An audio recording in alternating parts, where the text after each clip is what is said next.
6, we be in the mix with that rare candy paint job on the whip. I need food for the kids, money for the rent. Fuck a lockdown, baby, I can't do that shit. And I don't never vote, cause I'm fucking broke. And either way, I know the police ain't gon' leave me alone. On a plane, about to visit Glen Rock. Need crypto, told me I should bring the Glock with me. So I packed up my piece and I'm sliding. Cause we might get caught up in a riot. Middle finger Trump, middle finger Biden. Fuck a left, fuck a right, is you riding? Know you love to see it, dudes rocking. Ain't no politics, baby, we just talking. From the birds to the bricks, we be in the mix with that rare candy paint job on the whip. Who you with?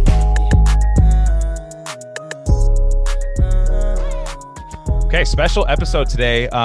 Everyone calls us science deniers. Everybody calls us anti-medical, all that kind of stuff. But you know what? We have an expert on today. We have Dr. Jonathan Latham today, a virologist. Doctor, how are you doing today? Hey, I'm great. Thank you. And before we get into it, just because of what I said earlier, why don't you go ahead and list your credentials and maybe why you're allowed to talk about the stuff you're allowed to talk about, you know what I mean? Just why it has any credence. So where can they find your work and like what have you studied and stuff like that? Yeah, no, for sure. So my name is Jonathan Latham and I'm a PhD. My PhD was in virology. And then I did some work after that research at the University of Wisconsin in the genetics department, where I studied RNA biology, actually.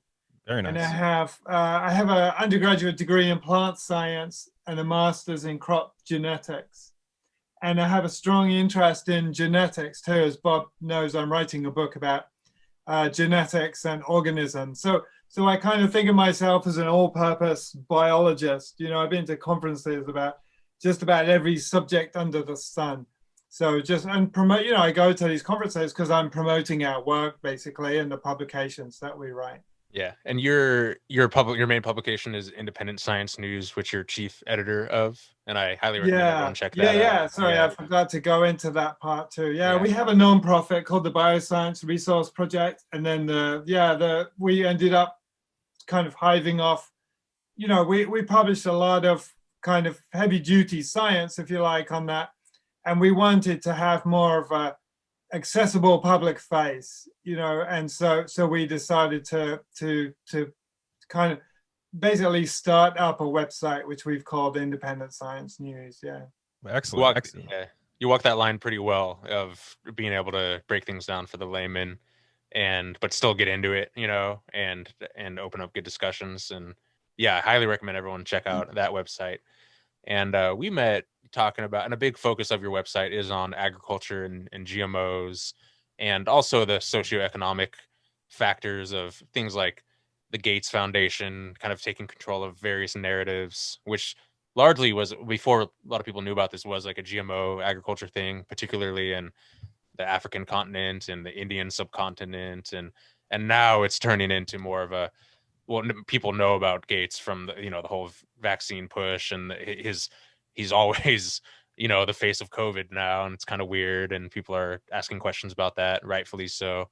Do you want to maybe we could start off with a little bit on what you think about all that? Yeah.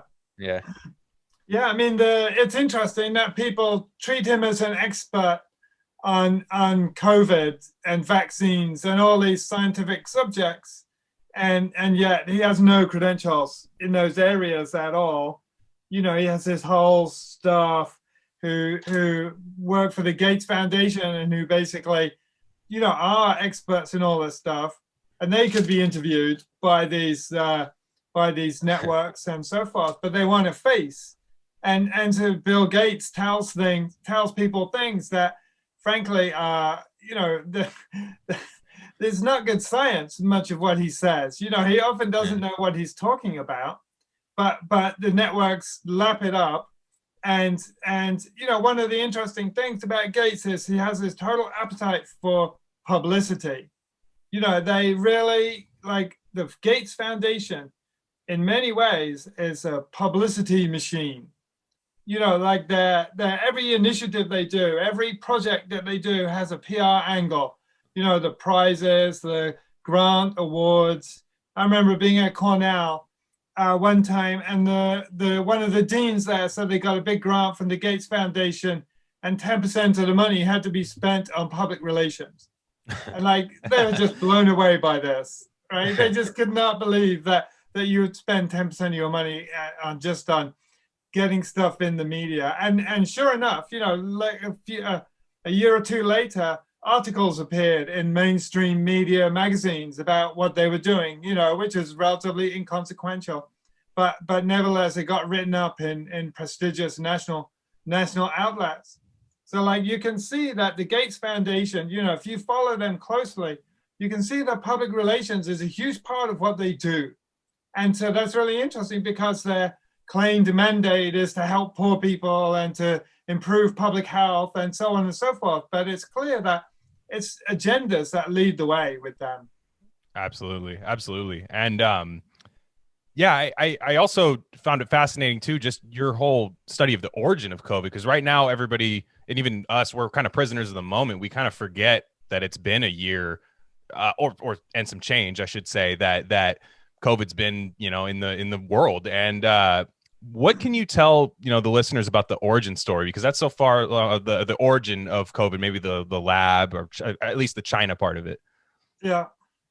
Well, you know, there's more and more evidence, basically, that the virus came from a lab. You know, if you follow the trajectory of the evidence, you know, it went from a position where nobody basically even was discussing whether the virus came from a lab.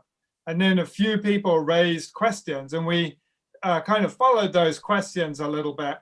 And after a while, it became obvious to us that there was a real case to answer here. You know, there was all this research going on in Wuhan that was on bat coronaviruses, that was totally on the subject of viruses, virus escapes, but also phylogenetically on the exact virus that escaped, that is the COVID-19 virus, right? So we came to realize all that. And then we also came to realize that the zoonotic origin theories that people were pushing around did not stack up.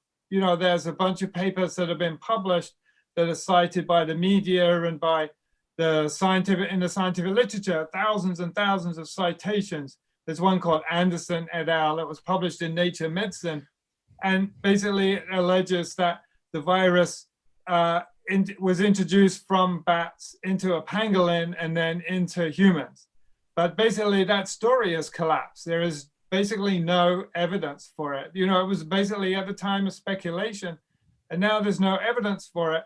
And you see, for example, that China has spent a year, the entire length of the pandemic, scaring the countryside for farmed animals with coronaviruses or wild animals with coronaviruses, or some evidence of coronaviruses in smuggled animals and so on and so forth. And they basically found nothing. And what you'd expect, if this was a zoonotic origin, what normally happens is that, first of all, there's a reservoir of viruses in bats that are closely related to the outbreak virus, right?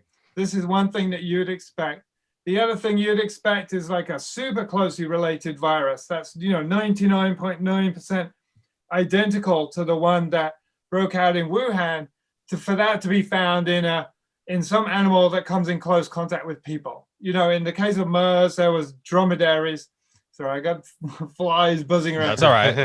Dromedaries. Are those zoonotic virus flies, by the way? Or, They may be GMO mosquitoes. They heard you. They heard you. Yeah. Gates has entered the chat.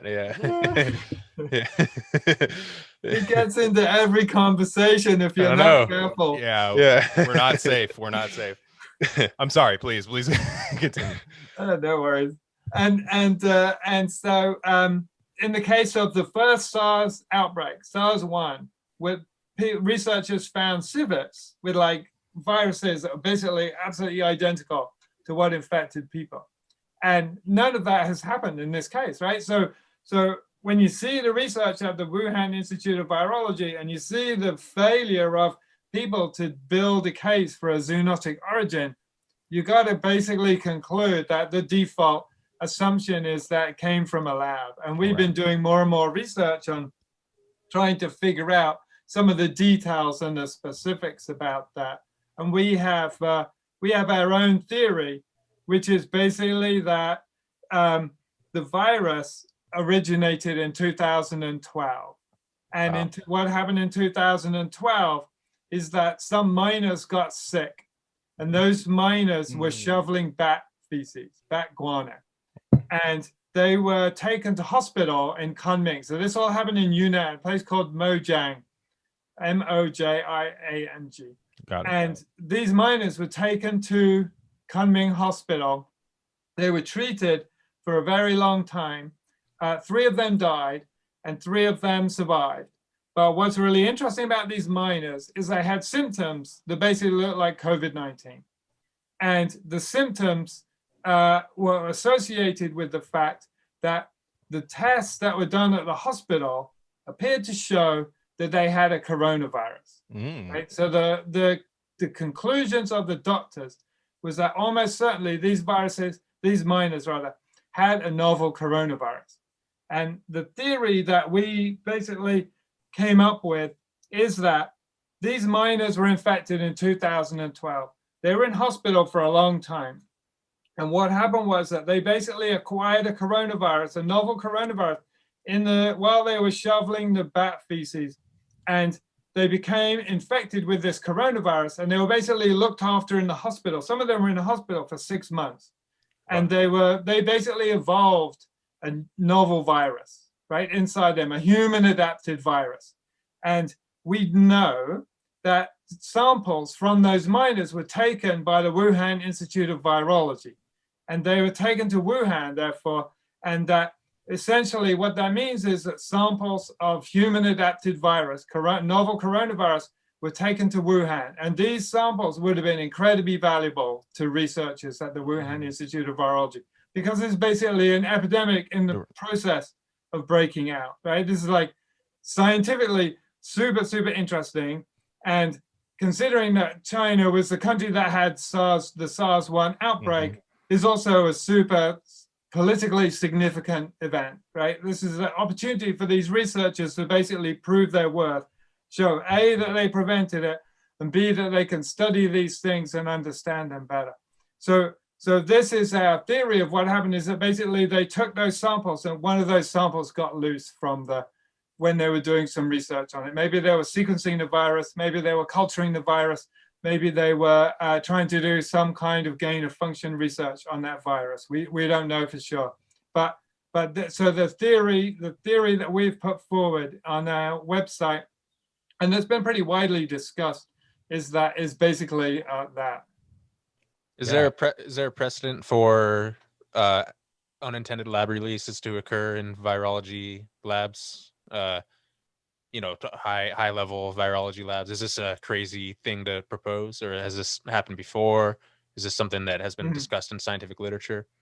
Yeah. So there are quite a few precedents, actually. So we know, for example, that the SARS-1 virus leaked out of Chinese labs on multiple occasions and nearly set off novel pandemics. We also know, for example, that the influenza, what was at the time called Russian flu, was basically in 1977, the Russians unfroze samples of an old influenza virus, and that appears to have escaped from a lab and became, when I was in high school, in fact, we got sent home from school because all the kids became sick in 1977. And basically that was a virus released from a lab. But it wasn't an engineered virus, right? It was basically what they'd done is unfreeze something that had been sitting in their freezers for like 20 years.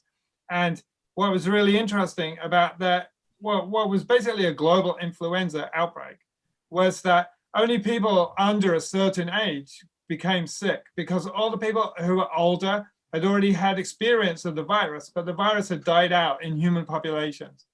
So basically all of us young people got sick and our teachers didn't get sick. But basically the school came to a halt, because half of the school was in bed with flu.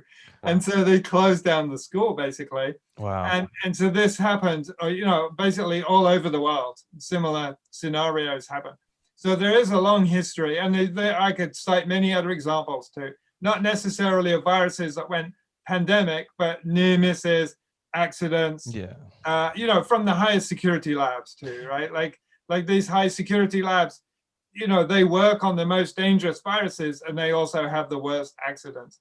So there is a whole set of precedents for a lab outbreak, and there's been lengthy discussions, you know, theoretical discussions. For example, of if a virus was to escape from the lab, what kind of virus would you expect to escape from it? The most likely virus to escape from a lab is one that's basically airborne, right? Like many viral diseases are not transmitted by aerial routes, right? Like Ebola, you have to come in contact with blood. And with HIV, you have to have physical contact with someone. So you have to break the skin barrier to acquire HIV. But these coronaviruses, for example, because you can inhale them and catch the illness, there's a classic candidate for a lab escape. And secondly, because researchers can catch it without knowing they're sick, right? Many people don't get symptoms. So you can just go home, you can catch the virus, go home from work and infect your family and never even know it. So these are really very obvious candidates for escaping from a high security lab. Yeah. So I'm sorry, you touched on it a little bit, but you're saying there's kind of many such cases of this situation. Like, how does it keep happening? Like, you know what I mean? Like it's kind of a dumb question, I guess, but like, just how does it, oh man, I hope this virus doesn't escape this time, you know, and then man, it escaped again. Like, I don't know. I mean, it's a perfectly good question because, you know, on the one hand, you know, let me frame this in a scientific way. On the one hand, you've got people going around saying we need all this money to study coronaviruses because they're dangerous pandemic viruses. And yet these same researchers are handling the exact same coronaviruses in low biosecurity labs, right? Coronavirus is not even required to be handled in level 4 biosafety labs. You can do it in level 2 or level 3, right? Like somebody compared it to like your dentist, you know, like the biosecurity level of your dentist is how they're handling these viruses, right? So you've got this total disconnect between researchers who basically want to be able to do research, you know, under low biosecurity conditions. Like high biosecurity conditions are not fun to work under, right? Like you have to have showers when you go in and out. You have to put on special negative pressure suits. You have to be like you know, taking all these preventative measures, right? It's hard to get stuff done. It's hard, you know, even, you know, sometimes all these preventive measures cause accidents to happen in their life. You've got a huge bubble suit, right? You're going to bump into things and so on and so forth, right? So there's all these kind of disconnects going on, right? Like why do we get to research? Why does nobody worrying about this stuff far more than they should do, right? And it's because there's a lot of conflicts of interest going on here, right? You've got basically a huge pressure on people to do dangerous research. And I think that what is happening is that, you know, on the one hand, you've got this, I mean, it is a complicated situation. You've got a huge multi-billion-dollar industry of the vaccine industry, the virus research industry, biomedical, you know, basic biomedical research. But you've also got people wanting to test products, like they want to test new drugs on viruses. They want to test vaccines on viruses. So you've got not only people making these pharmaceuticals, but you've got people testing them. Right. And then you've got all these companies, for example, making antiviral agents like detergents and cleaning agents and so forth, right? There's this whole, what we call the pandemic virus industrial complex, right? Which is basically a huge conglomerate of institutions, but the money comes in a way from companies, but it also comes from the government, right? The military is also a part of this, right? So the military is worried about terrorists, right? This is their ostensible worry. I'm not sure it's really their real worry, but it's their ostensible worry that terrorists will weaponize these viruses, right? And so they want to study these viruses. And then there's companies that feed off them who are basically, they want to sell the military a vaccine. Like I discovered the other day that the US military spends $250 million a year on anthrax vaccines, right? What? So like, this is big money, right? You know, they're looking for these companies, they're going to Africa, they're doing research on Ebola, for example, but they're not interested in protecting Africans from Ebola virus, right? Africans are the people really at risk from Ebola virus, but they do know that the US military is concerned that other countries or terrorists will weaponize Ebola. Like there's this whole scare idea that there will be, somebody will invent an aerosolized, inhalable Ebola virus that will be like incredibly lethal, right? Like the issue with Ebola is it's very lethal, but it's not easy to catch it, right? You have to come in contact with people who have significant symptoms and so forth. So like it's not that contagious. And so if somebody was to make an aerosolized Ebola virus, that the idea is that this will be the perfect bioweapon. And there is no such thing as a perfect bioweapon, because you're always going to have blowback and you're always going to have uncontrolled spread of the virus and so on and so forth. But they have these ideas, you know, they have these kind of paranoid ideas that are not very different from their paranoid ideas about nuclear weapons and their paranoid ideas about chemical weapons and so on and so forth.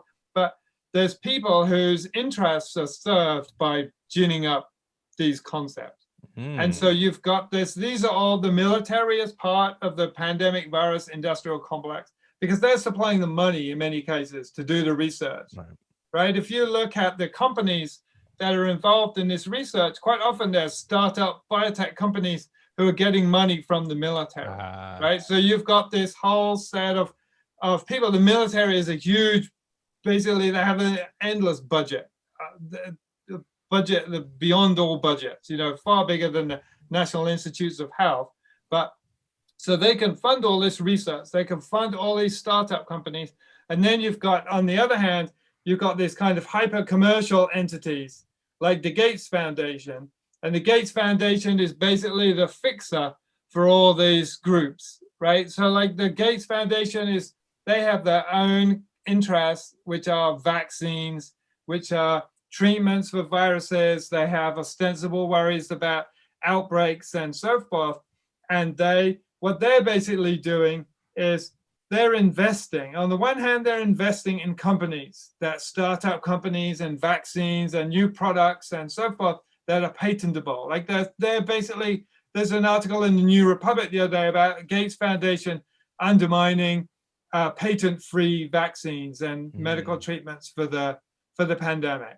Right, so the Gates Foundation has this agenda, this like hyper-capitalist agenda, where they invest in these companies, but also they don't believe in public health. Basically, they believe that companies should be providing all this, all the products, all the services, all the treatments, making all the decisions, and government should basically step back. So it's a very right-wing, neoliberal, hyper-capitalist agenda that they have, that nevertheless is depending in a large part on all this military government money, right? It's often like the Gates Foundation is kind of like the fixer, right? They're organizing it so that the money gets spent in certain ways on ideas that they like and so on and so forth. And so there's this, you know, it's a very it's very difficult for me to sum up in a few words what the complexities of all this. But what I've given you is kind of like an outline of what's going on. So you've got, you know, companies, and the companies are dependent on venture capital, for example. You know, there's these people in Wall Street and venture capitalists all over the country who are investing in companies like startup companies like Moderna. And then you've got big pharma too, which is also feeding into all this. You know, they're figuring that they can control the show too. So you've got all these like, you know, very experienced, very politically savvy, very wealthy people who are all of them working their own angles on all this.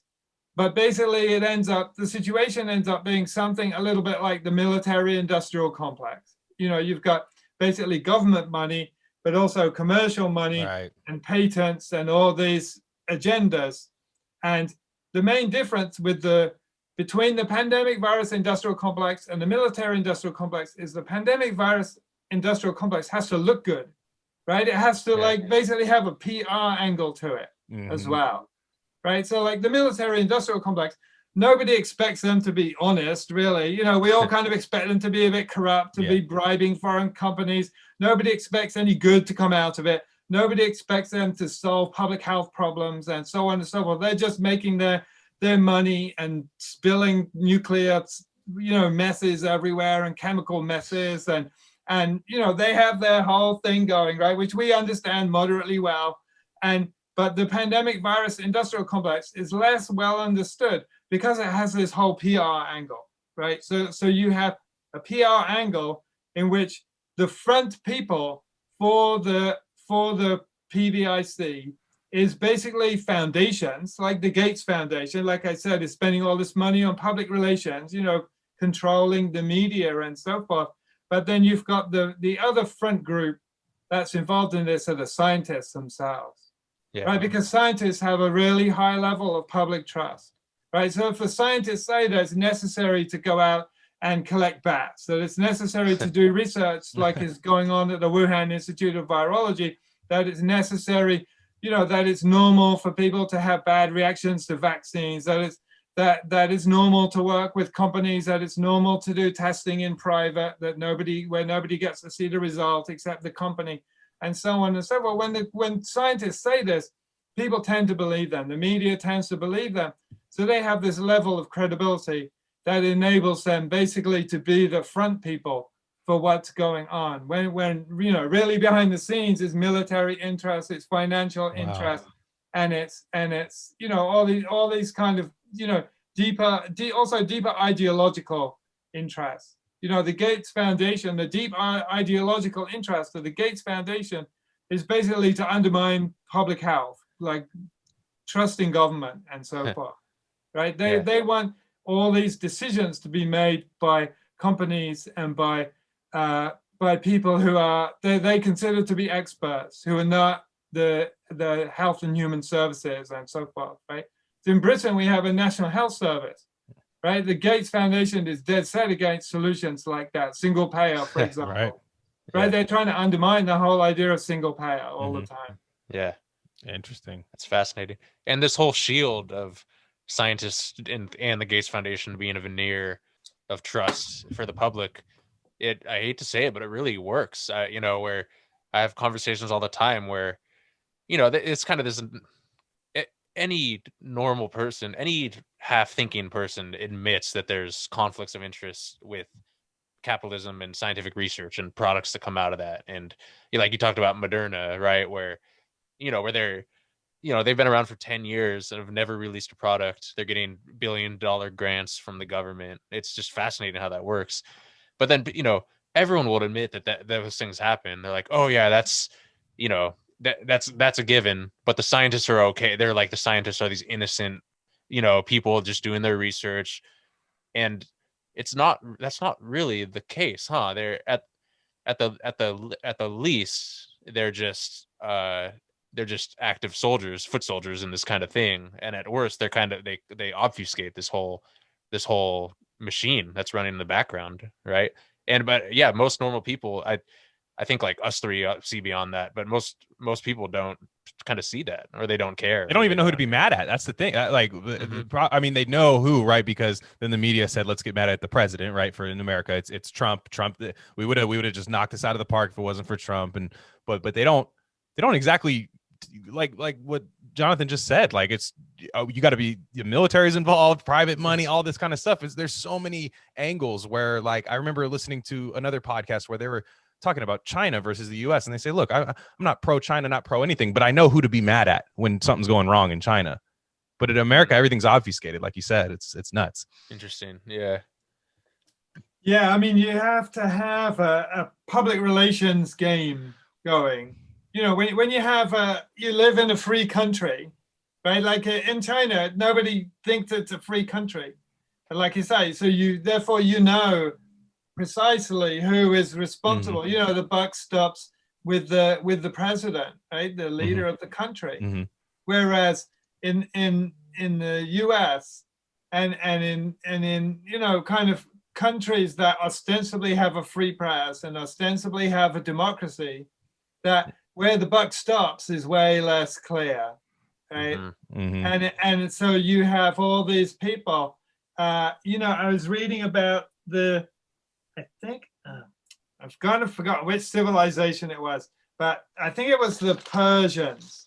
So they invented the idea that we're invading you for your own good, right? So like before the Persians, everybody basically said, you know, we're invading your country, your land, so that we can take it and take your women and children and take your food and so forth. And the Persians came up with this idea that we're taking your land so that we can civilize you and make things safe for you and so on and so forth. And that's one of the reasons why they were able to build such a successful empire.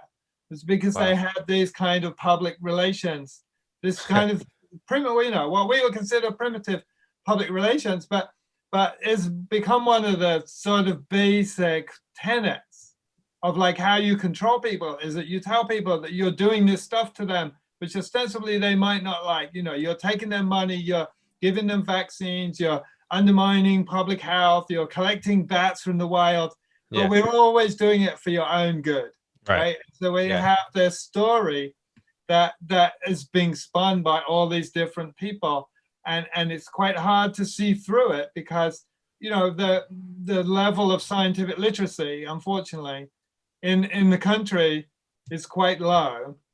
And we have all these narratives that are being spun about science, like what science is. Like Neil deGrasse Tyson, he had a statement the other day about science is just true. Right? And Steakums, so you have. So, but this is, you know, this is what people believe, right? I've been told this thing by a scientist, therefore it must be true, right? But the proper way to understand science is that it's a process, right? It's not a product. Like a GMO is not a scientific product. A vaccine is not a scientific product. A pharmaceutical is not a scientific product. These are things made with technology by companies for the most part. And science is a different thing. Science is a process, and it can be what we know about, what we think we know about the world is all provisional, right? What we thought we knew about the pandemic at the beginning was that it came from a bat and was a zoonotic origin. But what we're now pretty sure of, if you study the data, is that it came from a lab, right? So like scientific understanding can completely be turned on its head by new facts and new information. So all understanding is provisional.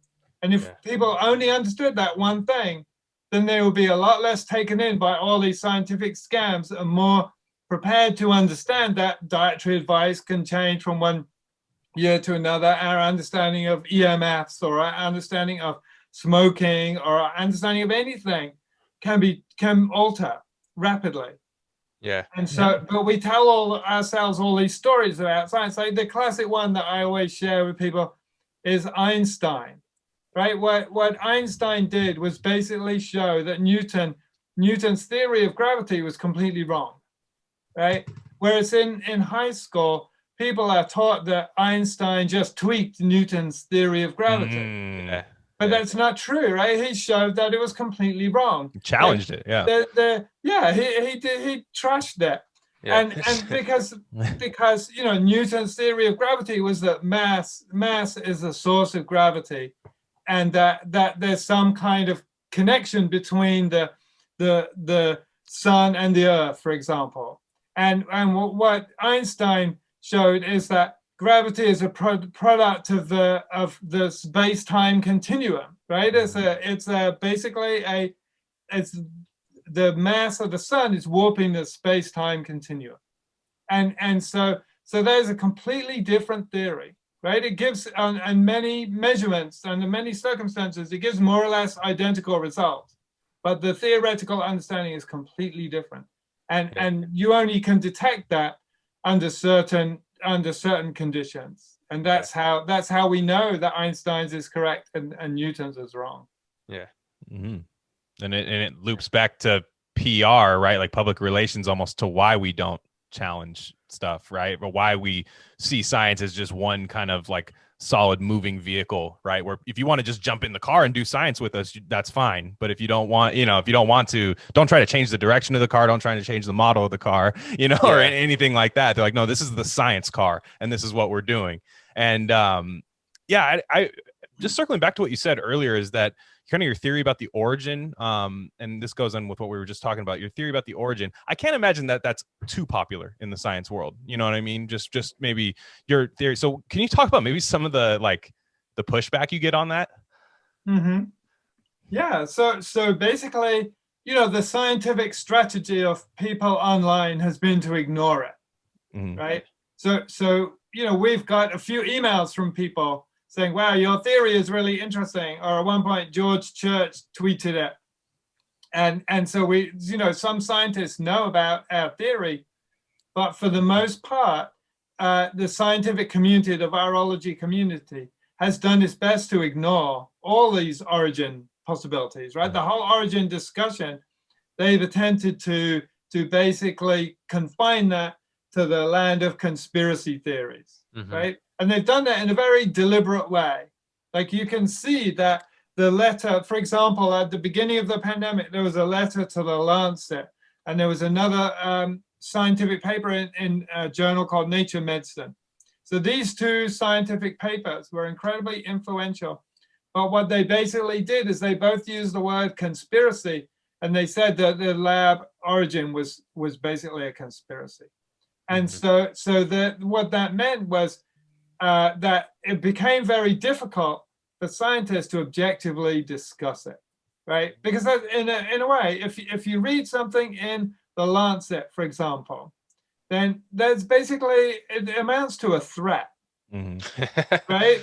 Against scientists, that basically you will be totally marginalized if you discuss a lab origin, right? And so that's made it really, really difficult. So we've been participating in meetings, for example, basically private meetings with scientists who are prepared to discuss these origin theories, because scientists feel that they can't discuss these things in public, right? So the small minority of scientists who take these things seriously and have ethical concerns, right, about the progress of virology and the direction that virology is taking, and the gain of function research, for example, that went on at the Wuhan Institute of Virology. People who have concerns about these things have difficulty publishing their papers. They have difficulty discussing it in public. People have written letters to the Lancet pointing out that they have, there's no scientific reason not to discuss the lab origin in the paper, and, refuting points that have been made in the Lancet and so forth. And the Lancet has basically refused to publish any of it. So you're saying that there's an anti-science bend to this whole complex that we're talking. Yeah, they're literally just. I mean, Alina Chan is somebody who's worked all these issues. I'm glad you brought her up, because I forgot her name and I was trying to remember. I'm not familiar. So she has a good Twitter. Pretty much only discusses the lab release, if at least lately. But go on, Jonathan. No, she's been really on this since the early days. And she's brave too, right? Because she sacrificed. She's young, right? Scientist, and she has no permanent position. Wow. Who's gonna hire her next? I doubt it. Yeah, she can come on with us if she wants. I mean, that's about it. I mean, she is clearly a really smart person. Yeah, and she's very concerned about all these virus issues. She doesn't shirk from bringing up these issues. But she pointed out that, the whole reason why people in the scientific community repudiated Donald Trump, allegedly, was that Donald Trump was allegedly anti-science, right? But then they don't want to discuss the lab origins or publish papers or publish, she's been trying to get corrections to papers that have been published in the scientific literature. So like, for example, there's a whole set of papers that have been published about viral genomes that appear to be at some level or other bogus. Either there is no, the authors are not releasing the scientific data underlying their sequence information, or the sequence information is simply wrong or absent, and those authors should be called to account, right? They should be either having their papers retracted or having to publish erratums and addendums and so on and so forth. And people should be allowed to challenge that information in public. But this process is basically not happening.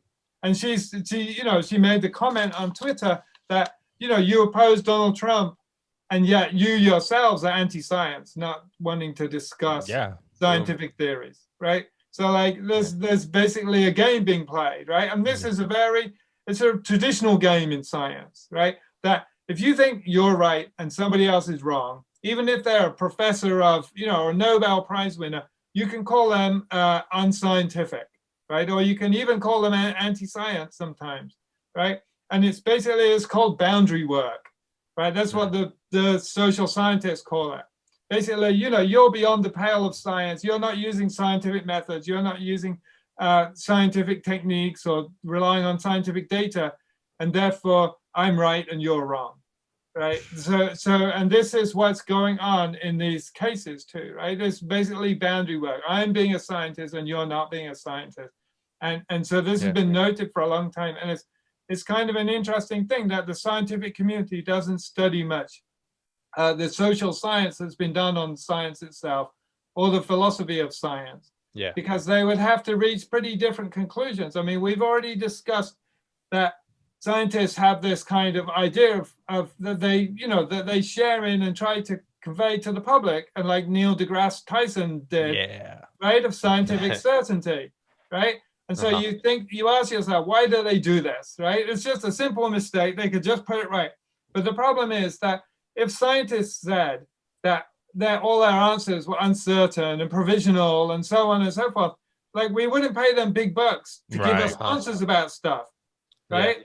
And so this is why scientists push the idea of scientific certainty all the time, and why they don't get involved in discussions with social scientists, with philosophers of science, who have all shown that science is provisional, that science is opinionated, that science is not objective, because these are just people doing science, right? What we see is, people with conflicts of interest come up with bad answers on scientific questions. People who are funded by pharmaceutical industries tend to produce positive results for the pharmaceuticals they do research on. We know all this, right? The scientists, nevertheless, spend a huge amount of time in denial of all this evidence. They don't want to discuss it. They don't want to go there.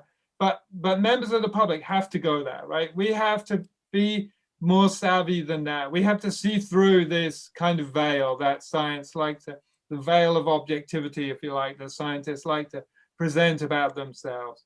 Mm-hmm. Yeah, you said something on James Corbett a while back when it was definitely more like the peak of all this fervor around Trump and the pandemic and, the China rhetoric and, all this stuff. And we do get a little political on this podcast sometimes, especially around COVID, where you said that the left needs to have an adult relationship with science. And that really stuck out to me because it was at a time when everything was just, like if Trump says it, the opposite's true, like lockdowns are totally unassailable. They work, all this stuff, that it absolutely did not come from a lab in China, that's racist to propose that, like these kind of things. And, Glenn and I were just really quickly, we're just like, well, we're broadly on that political spectrum, but we don't necessarily believe what you guys are proposing here. We don't, and I feel a lot of people have been kind of woken up this year. Maybe not a lot, but like a sizable percentage knows something is wrong with our rhetoric around this. Yeah. And it's also funny that, you're talking that, the Gates Foundation is a right-wing neoliberal, organization. And, people on the left largely pay, they'll pay lip service to being anti-colonialism or something. And then they'll support the Gates Foundation, right? Which is one of the, which is like doing the modern version of that, essentially, right? There's no clear example, just taking over the entire African continent with agriculture and with vaccines and with all, experimental medicines and things, and in India and Bangladesh and stuff. Do you have any comments on that, or do you want to elaborate on that? Because that really stuck out out to me. Yeah, I mean, the left-wing media, it's been the worst place to discuss the origin theory. Yeah. Traditionally, I've written articles for left-wing media outlets, and basically none of them, with some very small exceptions, have carried anything we've written about the coronavirus. Wow. Not about conflicts of interest, not about the origins, not about the dangers of gain-of-function research, right? It's like they bought into this whole, Trump must be wrong about his theories of the origin, but they also think of themselves, predating that, they think of themselves as pro-science, right? And left wing it's the science their party. Understanding of what that means to be pro-science is unquestioning, right? It's exactly buying into the mythology of science that we just discussed. But that makes it very difficult for those people to then backtrack, even when Trump is out of office. And what they've done is they've fallen for this, right? Like at the beginning, I don't know if you know who Peter Daszak is. No. Maybe your probably listeners don't know. But Peter Daszak, he is the president of the EcoHealth Alliance. Okay. The EcoHealth Alliance is a pretend One Health nonprofit based in New York City. And they were taking money from the National Institutes of Health, and they were giving it to the Wuhan Institute of Virology, and they were doing virus collection research. They were doing gain of function research. They were doing all kinds of stuff with bat coronaviruses, right? Which in all probability led to this pandemic. So Peter Daszak, he was put onto the WHO investigation that just went to the Wuhan Institute of Virology. The Eat Lancet Commission so the Lancet is the medical journal. They have a commission, and Peter Daszak is also a member of that. He's actually the head of that that commission, basically to look into the origins of the virus. And I think they've received enough flack, they may never do anything. But so he basically tweeted, he's been one of those people who's been interviewed in numerous times in the New York Times, numerous times in all the kind of mainstream media outlets. He's written articles in The Guardian. He's written, he's been on CNN, interviewed at length, and so on. He's been everywhere in the media. Basically, Democracy Now!, for example, that was one of the red flags that came up for me right at the beginning of the pandemic, more than a year ago now. He appeared on Democracy Now! And basically said that the idea that it came from a lab was pure baloney, right? But what no Democracy Now! Didn't tell their listeners, and what none of these media outlets are telling their listeners, is that his organization was funding the Wuhan Institute of Virology and their coronavirus research. Right. So even Democracy Now, like the investigation and so on and so forth. But what's interesting is that he tweeted pretty much at the beginning that basically that it was firstly it was a conspiracy theory, but secondly pointing out that Donald Trump was what Donald Trump was saying. Right. So he himself politicized the issue. Right. So he actually encouraged people to see that Donald Trump, to see it as a left-right issue. Yeah. And so what you've ended up with is, the newspapers that have actually done decent reporting on the origins of the coronavirus are actually fairly to dramatically right-wing outlets. And one of the best has been Newsweek, which appears to have become a radical right-wing magazine. All of a sudden, it's kind of interesting. But they've also published some of the best articles, especially at the beginning, about the origins of the virus. And so they were one of the outlets that kind of kept the ball rolling, if you like. There are a bunch of people doing original research on Twitter, and a bunch of people really find like Alina Chan finding out all kinds of interesting information. But these right-wing outlets basically have monopolized the field. But the problem is that because the left has not paid attention to the data, right? Because it doesn't have this adult relationship with science where, you can respect science but still question it, right? But they don't have that relationship. And so what that means is that all the discussions about the origins of the virus have been tinged with this like anti-China rhetoric. Right? Whereas if it had been equally discussed in the left-wing media and the right-wing media, right, there would have been a much more balanced discussion about who's really responsible for this, right? If the US is funding the research, but it's happening in China, who is responsible, right? Yeah. So all these outlets like the Wall Street Journal and the New York Times, they're all giving this like a China twist, right? And they're using it to like needle China and to whip up, you know, anti-China, anti-Asian fervor, right? Which wouldn't have been possible if the left had also pointed, been at the same time been pointed, or would have been much harder if the left had also been pointing out that this is a problem that isn't really about China, it's about the PVIC, right? This research could have happened anywhere, right? We're talking, you know, I'm saying to you, the fixer of all this is the Gates Foundation. China is just the location where the research was done. That's all it was. Yeah. Right. But the right wing media is turning it into a little way to whip up anger against China, and they're succeeding to some extent. Right. And so, but this is part of the pushback that we get. Right. Is people say, well, you want to follow the facts, or you claim you want to follow the facts, but people, scientists are basically saying, well, articles written about your theory and so on and so forth, they're basically whipping up anti-Chinese rhetoric. And so this harms the discussion. So all these people are politicizing it. The left is politicizing it. But the scientists like Peter Daszak, right, who are defending themselves, they are encouraging this politicization. Because they see that as a way of defending themselves. And also it's funny coming from somebody who doesn't have a scientific background, but I was taught as a kid that I was on the side of science by default because of my politics.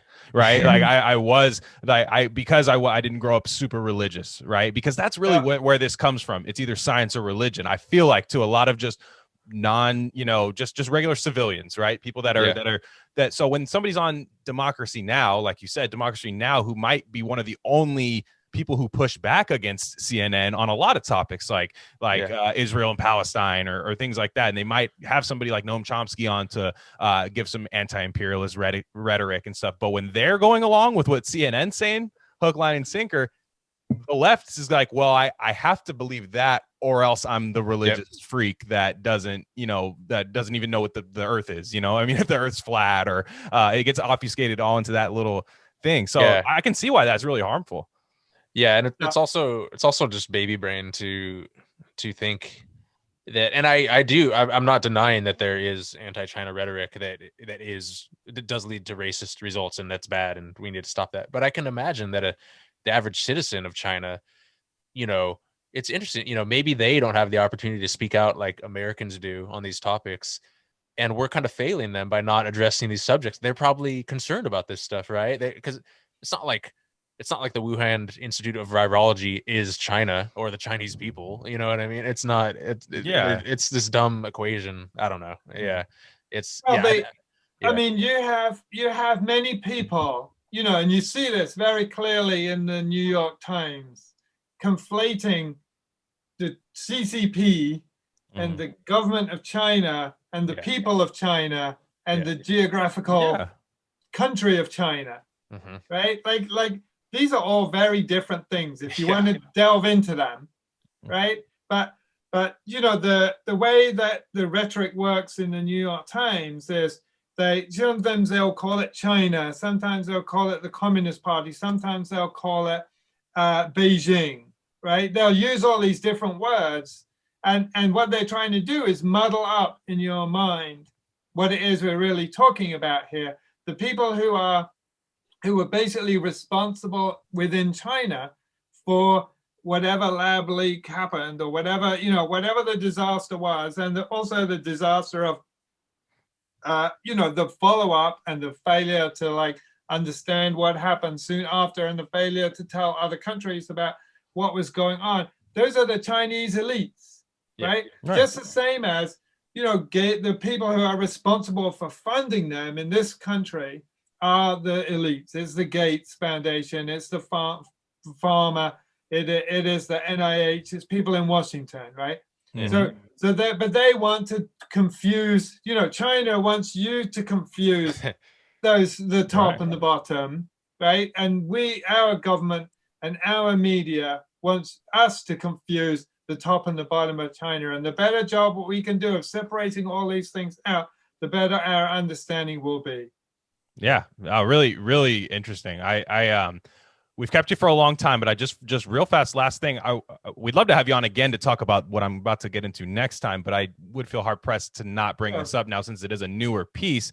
Is your piece that is pretty recent, if I'm not mistaken, Agriculture's Greatest Myth? Monday. Came out Monday. So yeah, brand new.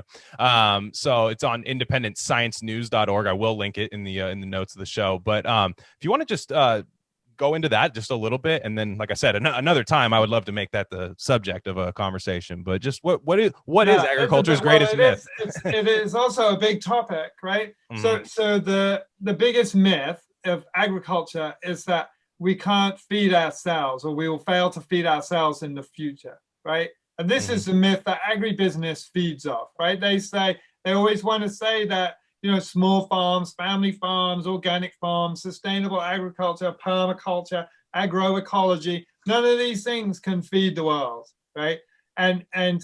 But the reality that farmers understand is that there are always gluts of whatever it is they want to sell, right? The farmers who sell corn, the farmers who sell soybeans, the farmers who sell milk, the farmers who sell cotton, they know that there are surpluses, right? Prices are low because there's basically always a surplus.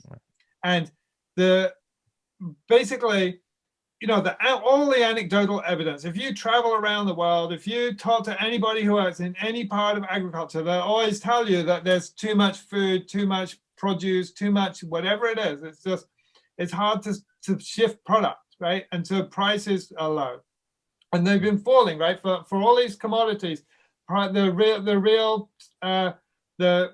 inflation-adjusted prices of all these products, like wheat, for example, they've fallen for 150 years, right? Mm-hmm. So like nowadays, in order to make your living off growing wheat or corn or soybeans, you have to own thousands and thousands of acres. Whereas in the old days, you just needed an acre or two, right? So that shows you, all the data shows you that basically we're producing too much food all the time. But the rhetoric of the food system, of policymakers, of agribusiness, and so forth, is that we're all just about to go hungry if we don't ramp up production and yield more and invest in research and so on and so forth. And what we showed, what they always cite, right, in support of their view, are a small number of mathematical models of the global food system that make predictions, right? The Food and Agriculture Organization, that's based in Rome, is part of the UN. They are the main the original, if you like, producers of these models. And that what their model basically says is that we're going to be short of food if we don't do something careful, to do something clever or innovative or whatever it is in the future. And what our analysis showed, my analysis showed, is that basically these food models are assumption driven, and they have certain key assumptions in them that basically overestimate demand and underestimate supply. So they create the illusion of scarcity inside the models that are basically then used by agribusiness as their PR, by these organizations to justify their own existence and all their interferences in agriculture, when the reality is that farmers could perfectly well feed us if we just left them to it. And so this is a very important point to make, that all these arguments, the reasons why we have GMOs, the reasons why we need to spray pesticides, the reason why we need to cut down the rainforest, the reason why we need to have dead zones in the Gulf of Mexico, these are all basically, we don't need to basically push agriculture to the max because we're already producing far too much food. So all these things are unnecessary. Right. Yeah. Let's get into that on the next episode. And then I just wanted to preview because it is out. I really appreciate you joining us, Doctor. Really appreciate it. Yeah, that was it's been fun. Thanks very much for inviting me. And yeah, I'd be willing to come back again and discuss that, because we can go into that a lot. Exactly. Interesting things. Exactly. How to solve climate change and so forth. Exactly. That would be great. That. So cool. Real fast, I just because you said it at the beginning, where everybody can find you, where they can find your work. I don't know if you're on social media or not. We have a Twitter account at BIOSRP. It stands for the Bioscience Resource Project. Okay. And we have a Facebook page, and then but our main website is independentsciencenews.org. Got it. Perfect. Sounds good. Great. Well, folks, I think you're going to become a favorite of our listeners. I think that's a prediction from me, because a lot of people want more science on the show. A lot of people want more science, but again, as we discussed, what is science, right? Or we have to have an opposition to what the mainstream opinion of science is. So, Doctor, I hope you have a really nice rest of your day. And to the listeners, I'm at Glen Rockney. He's at CryptoSci on Twitter. And this is at RareCandyPod1. Shout out to everyone who bought merch from the Griff Shop. And everybody have a nice day. All right. Thanks. Thanks so much.